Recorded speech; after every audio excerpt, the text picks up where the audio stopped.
Genealogy is the study of family history and how people are related to each other. It's kind of a broad subject. It has been around for probably 3,000 or 4,000 years, I would imagine. Some of the earliest writings in history are genealogies or have genealogies in them.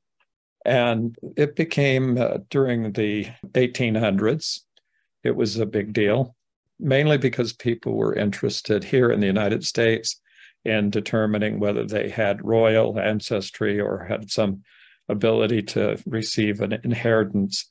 And there were a lot of people who were out making a few bucks on the side, producing false genealogies and getting money from people so that they felt really good about their history. That's a very short summary of what was going on in a very long history of difficulty with people doing genealogies which were not correct.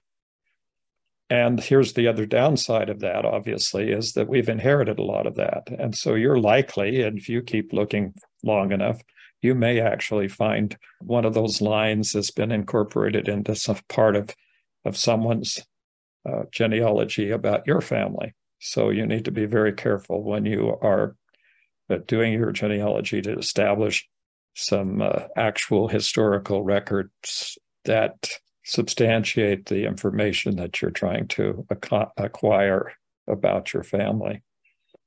But in addition to that, genealogists used historical records. Now, every one of these is a very important point.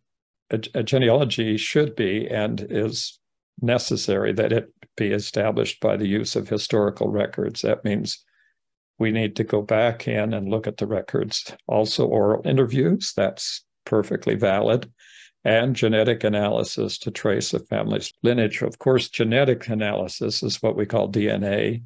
And right now, because of the extreme use of DNA, in other words, it's gone from practically unknown into being a major part of genealogical research, is that it helps to substantiate the paper genealogy that you've done. If you've managed to trace your lineage back 5 or 6 generations, a DNA test from Ancestry or MyHeritage will help you feel comfortable that these people that you've been finding are actually related to you.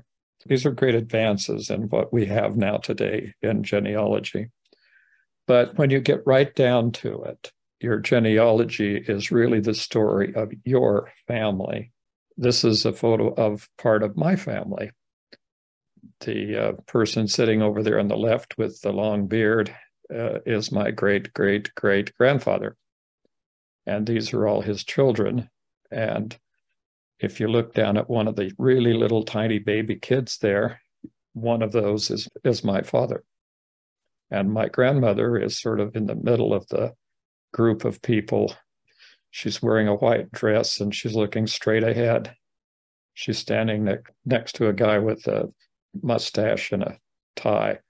So those are some of my direct ancestors. And these people are Oversons. That's my name. And they came from Denmark. And the person sitting over there is actually the immigrant from Denmark. So I guess this is an invitation, is inviting you to come along and learn the stories. Learn your story, learn all the stories. And sometimes the stories are sad. Sometimes they're happy. Sometimes they're extremely difficult to find and discover. And sometimes they just seem to pop out. And you have a tremendous way of learning to how these people lived and where they lived and what was very difficult in their lives.